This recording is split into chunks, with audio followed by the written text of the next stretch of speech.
All right, well, welcome everyone. For those who haven't realized it by now, I'm not Peter Tran. Peter came down with the flu this weekend, so he called me from Canada, asked me if I could sub for him on Sunday.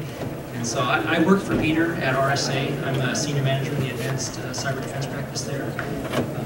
And so Peter and I worked together for years, both at RSA and at another company too, a large U.S. defense contractor. I know that Peter had a tagline, maybe a title for his talk. It said, if you were hacked today, would you know what to do? I'm going to take a little bit different approach on that question, so I hope you'll bear with me. I'm going to pose the question, if you were hacked today, would you know who did it? I don't mean who as in, a specific person's name, but a specific threat actor group, and would that help you remediate the problem? Would that help you better defend against the threat? I hope by the end of this presentation you'll agree that, yeah, that would be very helpful to my organization. So we're going to really focus more on threat intelligence in here and using threat intel against advanced threats. I wanted to give full disclosure before we start out here. As we go around and work with different companies, part of what we do is the advanced cyber defense practice at RSA is help companies better prepare to withstand breaches in the future. So things like helping them develop an incident handling plan, helping them develop some threat intel capabilities, analytics around forensics and malware, these type of things. A lot of it's really focused on the advanced persistent threat too. But what we've come to the conclusion of is really knowing your adversary, so having some threat intel capabilities is really critical to all of this. A lot of folks can handle incidents really well. There's a lot of good forensic analysts out there and malware reverse engineers. Not a lot of people pull it together with the threat intel piece too, and so we'll talk about that a little bit today. This is always going to be a little bit of a whirlwind talk. I actually put this presentation together for RSA's upcoming internal Tech Fest. It's a longer venue, but we'll try to get through most of the slides today. So I'm not going to rehash too much of what Dave Martin already spoke about in his, I think, a keynote session. I wasn't here for that, but I believe he kind of talked about what the APT is, how they attack the cyber kill chain, which is a term that Lockheed coined a few years ago. But we'll discuss it just from a background perspective, and then we'll talk about, let's kind of move into that threat intel space, and how can you use intel? Where can you collect some intel on some of your adversaries, and how can that help you with detecting the threat? And I really want to focus a little bit too on this automating the threat detection piece, because you can collect intel all you want out there, and if it's just stored in a repository, a database somewhere, it's not going to do you a lot of good. So we'll talk through that. Okay, so a quick refresher here on the advanced persistent threat. I go to a lot of companies and consulting with them on the advanced persistent threat, and I typically ask each of the stakeholders we're talking to, from CISOs down to analysts, what is the advanced persistent threat? What's your definition of it? And I always get different answers, wildly different answers, even sometimes in the same company. We were at a customer in China recently, and they defined the advanced persistent threat as any email phishing attack. They're partway there, I think, on that, but they're going to miss some attacks with that kind of definition, and they're going to misclassify some attacks as well. And so it's really kind of important that we start knowing who our adversary is. So our definition is really targeted computer attacks by government agencies, cyber criminals, terrorists, or individuals with the intent of stealing intellectual property, trade secrets, or some other type of political or economic motivation. But the real key there is that targeted computer attacks. Not necessarily against a specific person, although you will see them using targeting lists, but definitely against specific collection requirements. So a company may, a particular nation state may say want to know how to build a missile, a particular kind of missile, or how to defend against a certain kind of missile. That's one of their collection requirements. They want to collect information about that. What companies do they need to go to? That's part of their collection requirements. And then from there they'll start digging down into, or diving down into, what individuals do I need to target to get that information. So as we visit companies around the world, they're faced with some of the same problems every organization faces. I mean, they're seeing a lot more APT type attacks. We surveyed some companies recently, and I think they said that over the last year, 76% of respondents said they've seen a moderate to a significant increase in APT attacks over the past year. So that's pretty significant. APT, we all know, uses the zero-day vulnerabilities. They leverage those. Those are particularly difficult to defend against. A lot of our APT adversaries are, very well resourced. They're sophisticated. If you kind of contrast that with the problems, most organizations are facing, we're stretched thin. Our organizations we don't have enough people, we don't have enough resources in our security budgets. So kind of some conflicting problems there. Organizations are also struggling with planning and preparing for breaches. I mean, if you were probably drawn by Peter's question, if you were hacked today, would you know what to do? I mean, does anybody here know exactly what they do, what their plan is in their organization? Well, we have a plan. We have an incident response plan according to practice. And we have a general idea of what to do. But, when there's a real attack, things change. Yeah, and there's lots of things we sometimes don't consider, like what is it a holistic incident response plan? I mean, does it include senior leaders, PR, public relations, when you involve legal counsel, what type of notifications do you have to do, all these things. And so, I mean, a lot of organizations have an incident response plan that talks to the incident responder level, but is it a holistic plan where you really thought through all the implications? So these are some of the things that we're seeing organizations struggle with.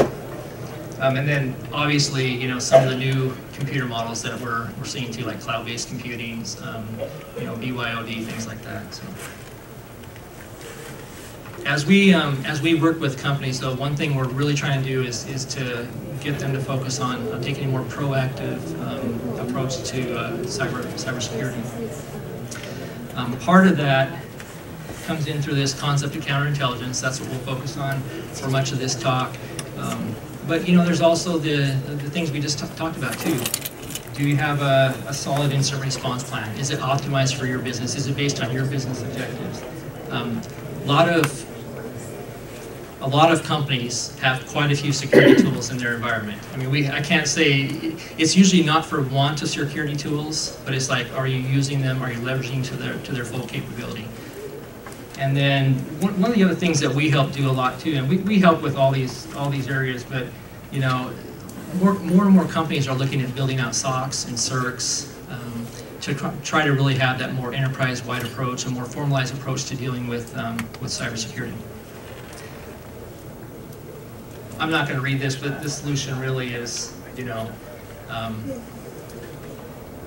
you need to have your strategy aligned with your business objectives. And really, if we can move to a more predictive model for our security, that's where we're going to get the most bang for our buck. Okay, I'm not going to read this slide. There's a lot of new types of attacks hitting the threatscape. You can read these yourself. I mean, we'll see things, we all know about like Anonymous, LulzSec. I mean, that's affected a lot of different organizations over the last couple of years. More recently, like in the last couple of weeks, we've seen major U.S. financial institutions hit by cyber attacks. There's different motivations that have been kind of posited for these attacks. I'm not sure that the final word's in on them yet, but we've seen major financial institutions, J.P. Morgan, Wells Fargo, Bank of America hit by DDoS attacks. So obviously the threatscape is changing and becoming a little more severe too. And I just put this slide up here. I spoke a little bit ago about collection requirements for companies, or for different countries, for nation states and things like that. A lot of the motivation behind like nation state attacks is to collect intelligence, or whether it be military intelligence, political intelligence, something that will help their companies in their country compete more effectively. They don't really differentiate by how they get that how they collect that intelligence. It may be through, trusted insiders like these individuals here. These folks were all convicted of, selling classified information to various nation states. But we're also seeing the advanced persistent threat use similar techniques to get into our networks and take data in that manner. those things just don't make the news as often. People are a lot more reluctant to kind of air their dirty laundry, say they've been breached, say they've been hacked. We don't see that nearly as often as these convicted spies. One last concept I want to talk about is blended attacks. And so we're kind of seeing a blurring of the lines between what we used to call cybercrime, maybe some extortion, and nation-state attacks. We're seeing a lot more blended attacks where there's different motivations, different groups involved. We were just at RSA's Advanced Summit conference in DC a couple weeks ago, and the former CISO of the CIA spoke there, and he said over the past 5 years they've seen a real blurring of line between all these different threat groups. So cybercrime groups working with APT groups, etc. He made the specific comment that several cybercrime families in Eastern Europe, Romania, Ukraine, are starting to develop some very intimate relationships with their country's intel services. So I mean that's a little bit frightening, because these folks that are very good at removing financial data from our systems are now working with intel agencies as well. Okay, has everybody heard of Lockheed Martin's cyber kill chain? Okay, I'm not going to go into this in depth, but Lockheed Martin coined this term. It's like a 7-step model that kind of explains how the APT attacks. I'm just going to show a few phases here, really what's important to us. Typically, I mean, the APT wants to get into our environment, right? I mean, they're going to introduce some malware into our environment, try to compromise a user system, and then get a foothold in our network. Once they have a foothold in our network, they can kind of come and go as they please, and they can start, moving laterally and that type of thing. What they're really interested, though, is removing data from our networks. Okay, whatever type, it might be credit card numbers, it might be, missile plans, whatever it may be. They're interested in getting that data. It could be password hashes, password files. Quite often, we don't discover these folks until after data has been exfiltrated. And that's really, you see a large, file moving from your network and your traffic logs or something, that might draw your attention to it, okay? But that's usually the first inkling that a lot of folks have that, oh, we've been had. So this whole curve kind of represents that kill chain. What the current state of thought is that you try to move down this kill chain and intercept the attacker, sooner in time. This is called your breach exposure time. So the time from when malware gets dropped until you actually find it and remediate it. So you kick the attackers off your network. What you want to do is reduce that breach exposure time, move it sooner down here. If you wait till this point in time, I mean, you've lost that particular battle, right? If you can prevent them from exfiltrating data, no matter where it is, I mean, for all intents and purposes, you've won that particular battle. It's just one metric we were always measured upon when I was in a U.S. defense company was decreasing this breach exposure time, just constantly decreasing it, trying to improve our detection or remediation.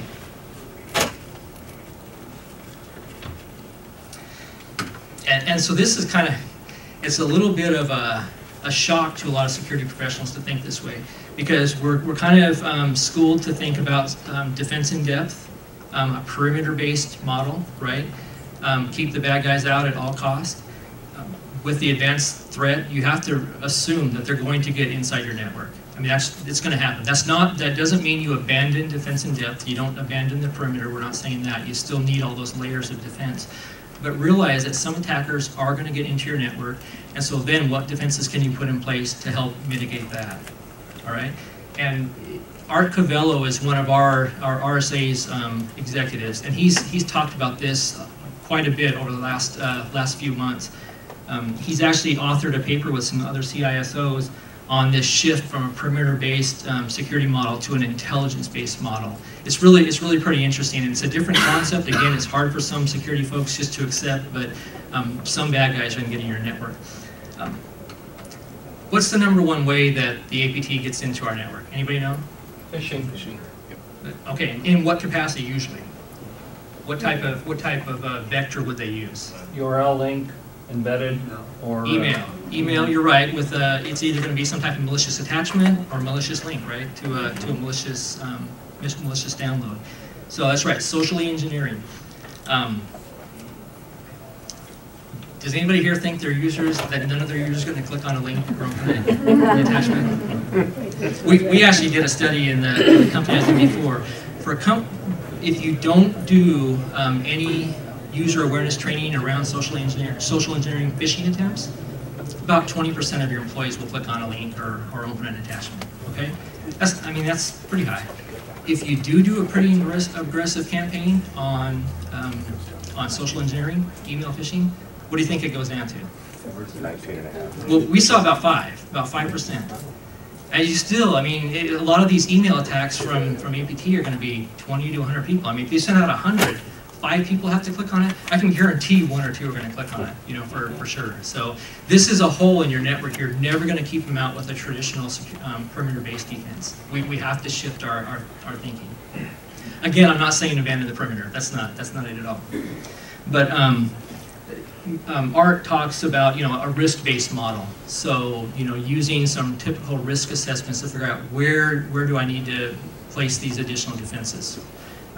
Talks about being agile. If you think about the APT is super agile, and so we need to be agile in our defenses as well. If something doesn't work for them, they're going to come back. We've seen them, send a malicious file through in kind of a big wave.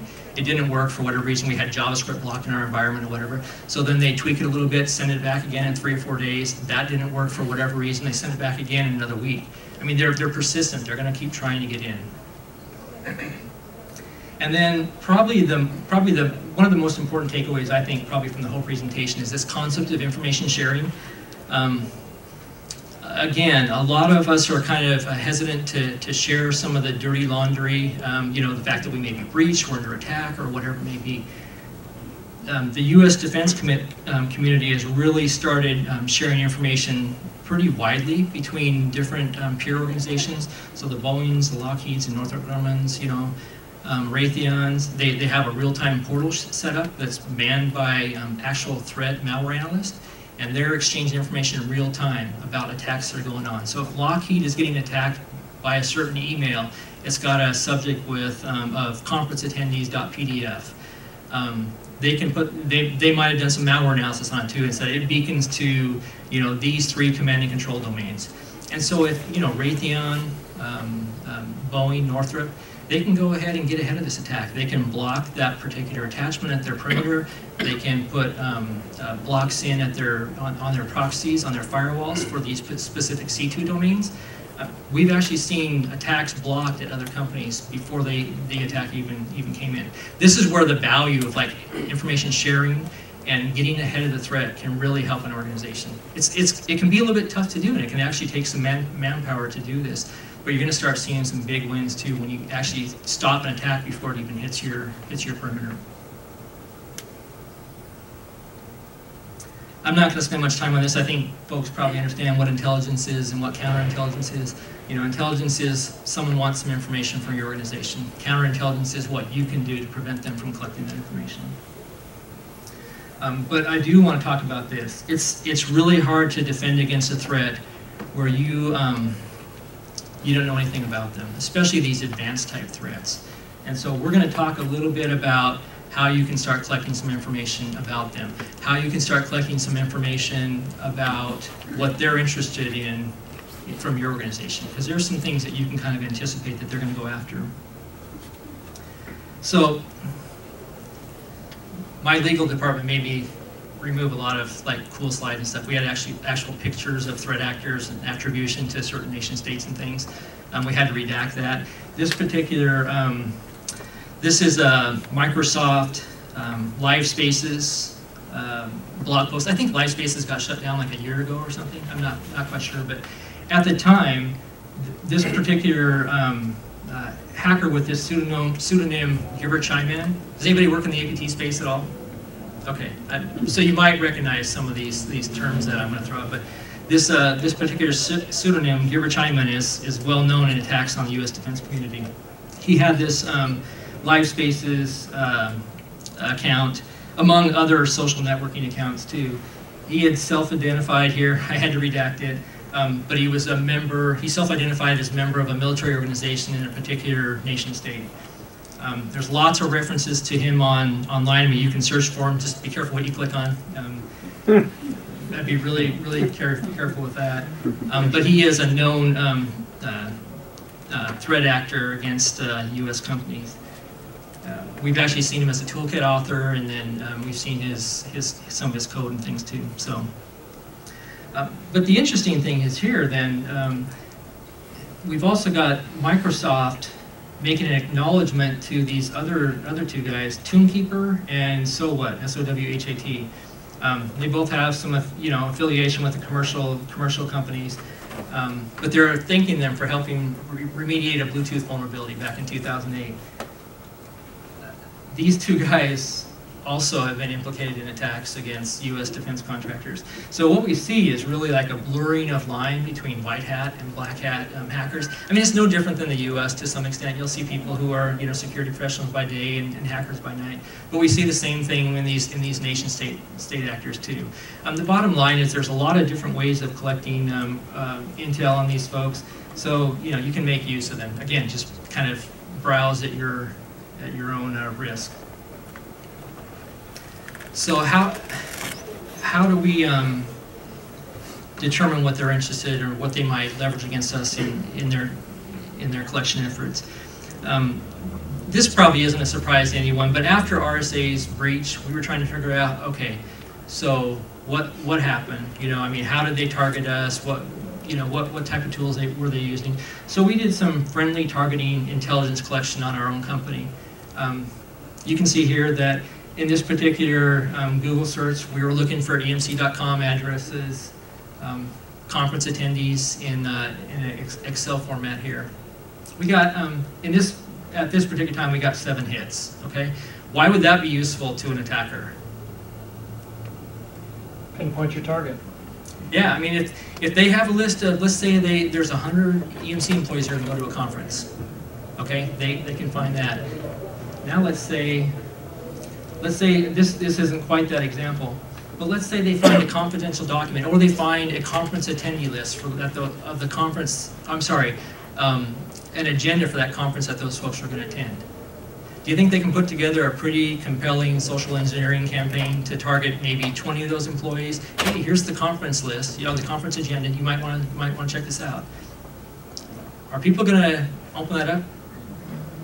I mean, probably. Unless we don't see as many glaring errors as we used to, like in, you'd have non-native U.S. speakers, and they would put together a social engineering campaign, and the grammar wasn't quite right. We don't see that nearly as often anymore. They're a lot more sophisticated than that. People are probably going to open that up. So on this slide, looking at your open source footprint, which of your employees are out there? What names are out there? Could you do something with that? I mean, you could increase some monitoring on those folks. We've done that in past companies. Looking here for confidential files from your company that may be available open source. This was pretty interesting, but looking for EMC confidential file type PDF, 357 results. We haven't validated all of those. Someone has, but I haven't. But there's some confidential files there, right? Those could be of use to an attacker. I mean, just the data itself could be of use too. So again, this is kind of reactive because the data is already out there, but it can help you with the damage control too. How often do you find when you're doing analysis on leakage that the links themselves are poisoned and they're trying to get you to go out to a site that might be infected? I do research, and it seems like there's a few sites I recognize. I don't want to go out to them. They're there looking like they're going to help you, or they want to draw you out, but. Are you talking about yeah, if you're doing if I went to these EMC documents? Yeah. I mean, personally, I'm really paranoid about clicking on anything. I've told my wife, don't send me PDFs. I'm just not going to open it up from you. But you're right. I mean, that's a real risk, right? And that'd be a perfect way to kind of social engineer a security professional. So, I don't know. Have you seen? This is just me trying to fix people's infections and things like that, and I go to try and solve them and figure out where it's coming from. There's from years past, I've known of some places that are bad. And they're using search engine optimization to rise to the top of the heap, and you don't want to go out there. Yeah, I talked a little bit. Haven't used this a lot, but this wget, I mean, one way to do it too is use this open source tool wget to pull down a file, pull down different websites that you want to do some investigation on, and then you can look on it, locally in a sandbox or something. That's probably the best way to do it. I mean, I wouldn't want to just go and start clicking on links. You're just asking for trouble doing that. But we'll talk a little more about wget too, because that's a pretty good tool. And I'm not a malware reverse engineer, so I'm not going to spend too much time on this, but malware can be an awesome source of intelligence. I just want to walk through this real quick. So this kind of represents how a malware attack unfolds, and it may be a typical email social engineering campaign. So if a user opens up this malicious PDF, this one actually happened to, you can tell it's an old example, but it leveraged vulnerability CVE 2007, was it 5659? When the attacker, or when the user opened this, it did two things. First of all, it downloaded a clean PDF with this conference attendee list. That's kind of cool, because the user doesn't even know anything happened, right? They get a real list there. But it also created, dropped this malware on the system too. This malware created this DLL on the system called tabctang.dll. I hope our APT guy recognizes this. Tabctang, I mean, if there's actually people who track APT malware and kind of segment it into different groups, they actually call this this particular group the tabctang group, just because this is really indicative of them, of their tools, tactics, and procedures. So to create this DLL here, the DLL will cause the machine to beacon out to these. You can. This is kind of a spooked name of Lockheed here. It's lockhced.com, okay? And then there's another C2 here, ebernated.com. These are attacker-controlled websites. When your machine beacons out to this, it's going to download some more malware, and you can see that happening right here. So it's downloading these additional files. Another one is downloaded is gsec.exe. Again, that's really indicative of this particular APT set. If you see, systems on your network that have tabctang DLL or gsec.exe remnants, you've got some APT activity on there. So it's going to drop some more malware, and then that's going to start beaconing out to these other C2 attacker-controlled URLs here.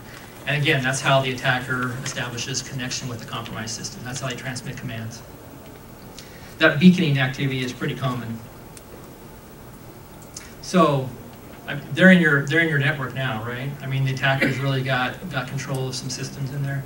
What's one simple mitigation you could do here if you knew all this information? Yeah, I mean, just block right there. That's a real common strategy right now, right? It's trying to stay ahead of the attacker with blocking C2 sites. That's almost a no-brainer anymore. But they change those sites frequently as well. I'm not going to dwell on this one too much, but when we see a customer that has a breach, one thing we try to do is really start mapping out what does that breach look like. Each of these different nodes are different computers, different websites, what have you, on either internally or on the internet. But where did the attacker come from? What systems did he land on?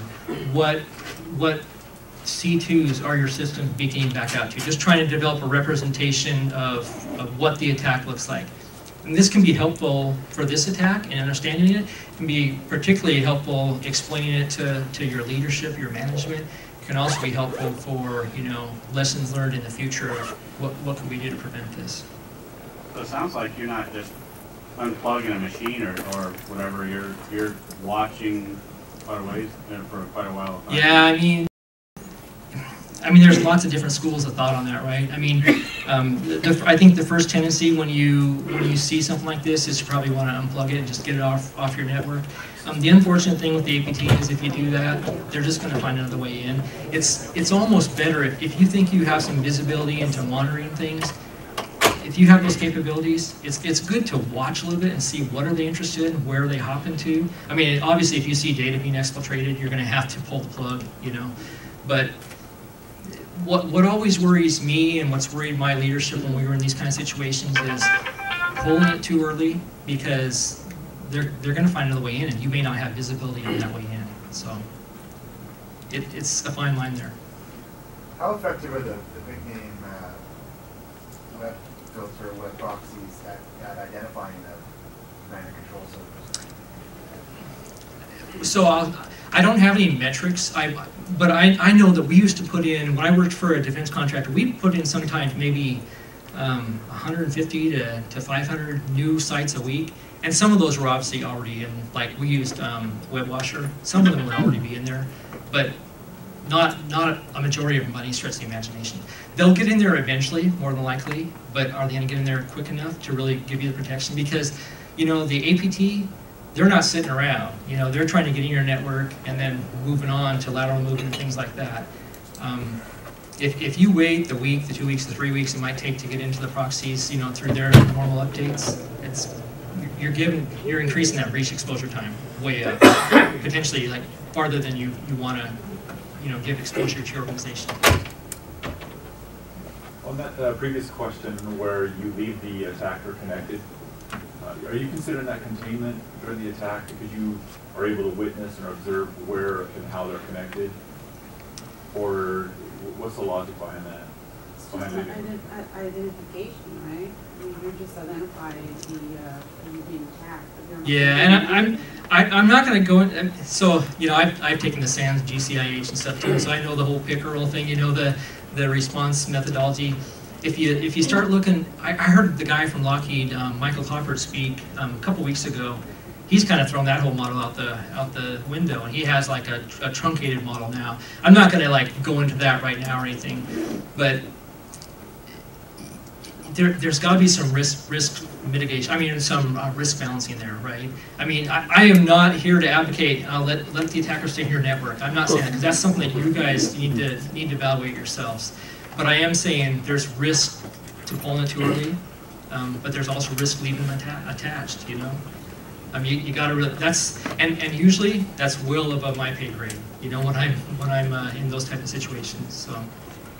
To answer his question, in that point in time, it becomes more of a dynamic model, similar to what penetration testing is, where you're bouncing between three or four different pieces of the model. So you go forward, come back, go forward, loop around, in order to be able to, be able to classify where you're at. Thanks. And I would say, you know, it's going to depend on your capabilities too. I mean, if you have good visibility in your network, it's less risky than if you're, you know, you can't see all of your network with monitoring. I think the assumption is if you know that they're there, then they're not somewhere else. I think that's the realistic world. So I think that's the thing. Well, that's part of it. I mean, that. As a penetration tester, my job is to get into your network and pivot. If I'm going to get into one node, I'm not even going to bother to go after the crown jewels until I've accessed maybe 10 or 15 nodes in your network. But that's his tools, tactics, and procedures. Every set is going to be a little bit different. You know, they're going to have different, and that's why what I'm going to talk about, you know, knowing your attacker, knowing what these different sets are, it's important because if you know you got attacked by a set that goes right to your domain controller, then you want to be very aggressive in protecting that domain controller. If you've got an attacker that goes very quiet and starts trying to branch out laterally, that's going to take some different techniques, right? It really becomes important to know your adversary. And it's not just enough to know, oh, that's the APT. There's lots of different categories within the APT. So. I'm just going to throw out a couple use cases now of how you can use some intel in your, incorporate some intel into your environment. This first one is really trying to gather intel in an automated fashion, and then I'm going to show a couple where we're actually using that intel to automate threat detection, which is pretty cool. This one is, I mean, we already kind of alluded to it with the wget, but this is just using, it's going to take some resources, some personnel to do this. Probably, I think in our experience, about 20 hours per week. They're going to need a non-attributable laptop, non-attributable internet connection. You want some type of VPN service access. Why are we doing this? Why is this all non-attributable? As many hops as possible. Slow them down. Yeah, I mean, well, we don't want the attacker to know that we're watching them, right? I mean, the same way they're trying to stay below the radar when they're doing recon on us, we want to stay below the radar when we're reconning them. Just same principle. And then you can use this tool wget, and there's lots of different tools you can use. I actually saw a really cool one at a conference recently. It's called Tenacious Diggity. Has anybody heard of that? Yeah, did you like it?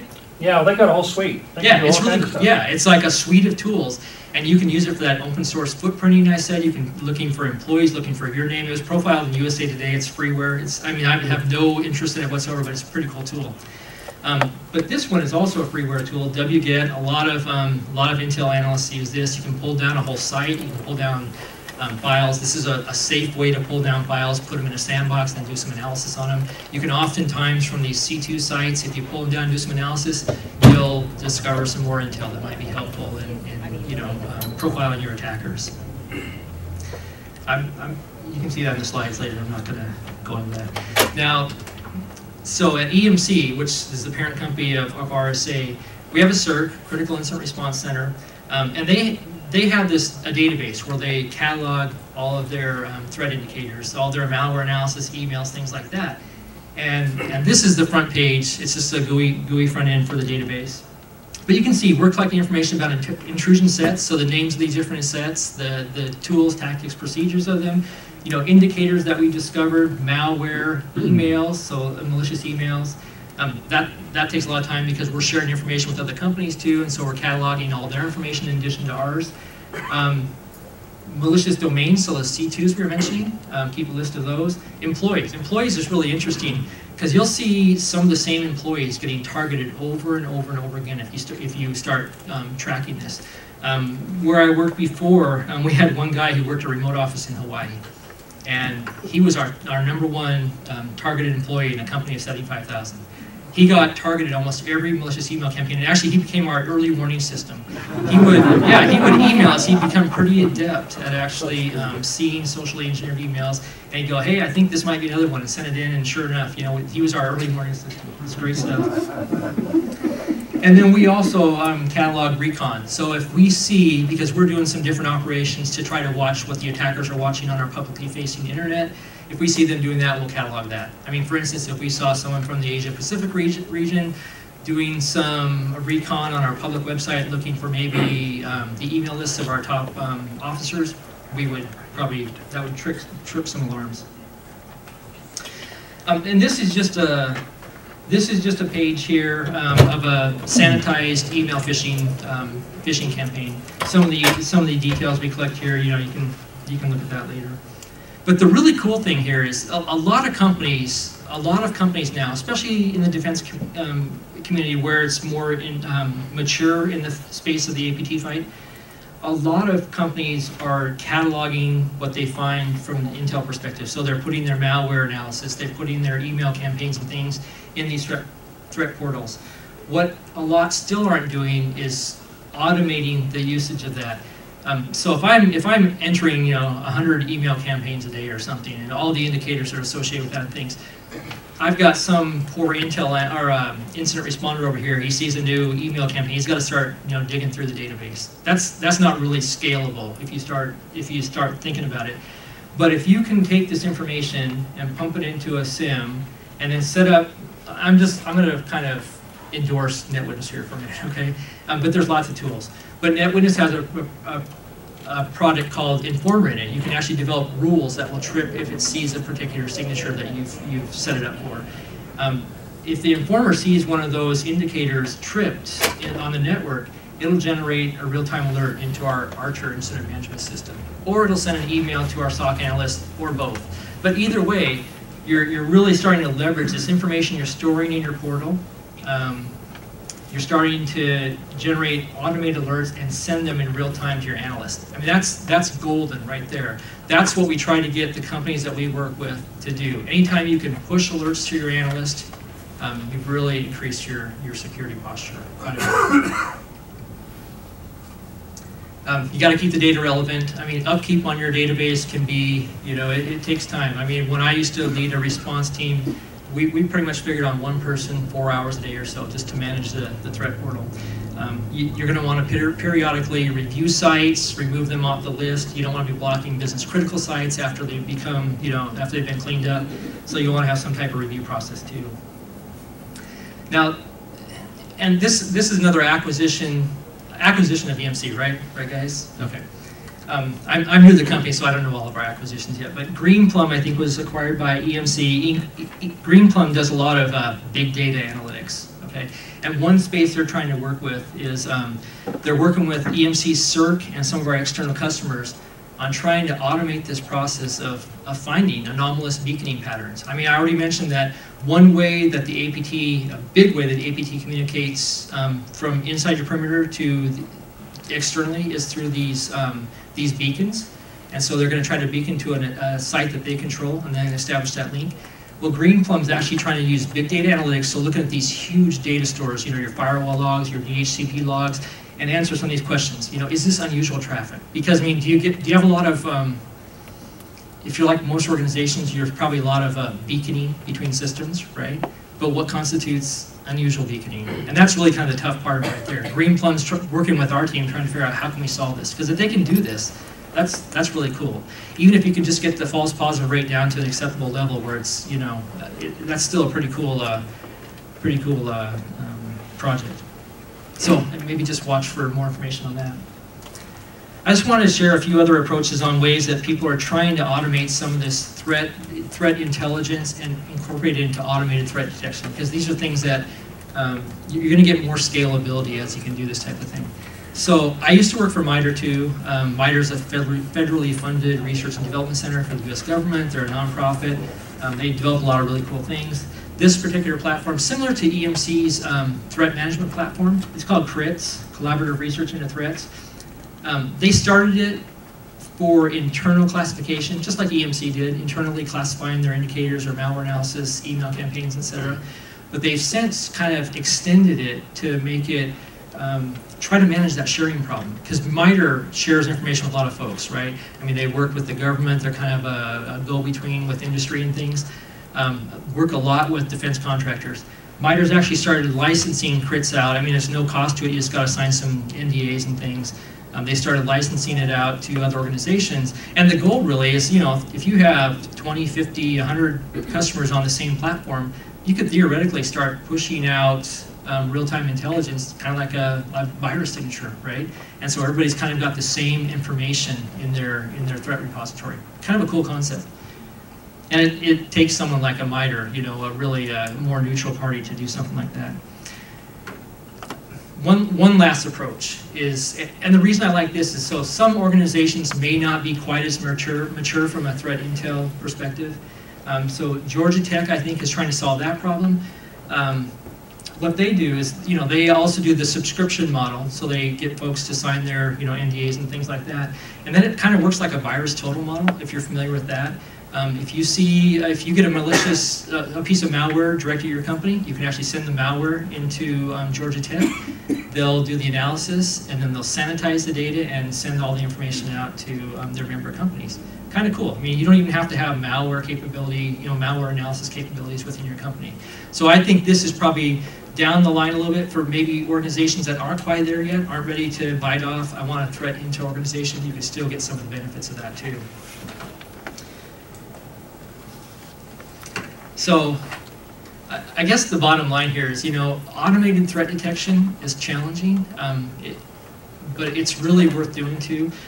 There's some key points here you got to keep in mind. I mean, really, there's going to be no substitute for a really solid threat intelligence program. So that's for you going out and doing some work, you know, learning about your adversary, starting to catalog that, putting it into this threat management system, having some rigor, some structure around what indicators go in there, how do you classify different APT sets, things like that.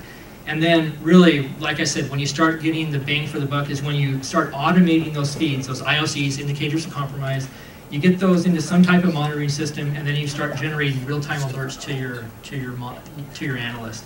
That's when you're really going to start seeing the payoff in the threat intelligence program.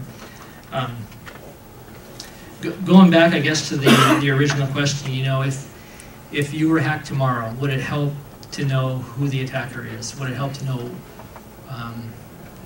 what they might go after? Would it help to know what their tools, tactics, and procedures are?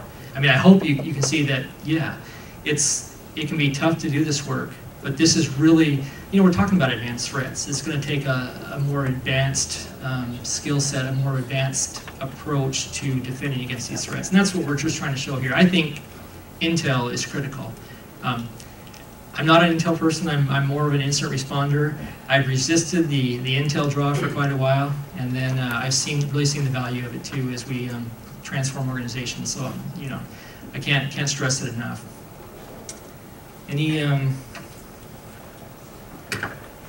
Any questions? We started doing business with some other countries, so I'm just trying to be all-inclusive there.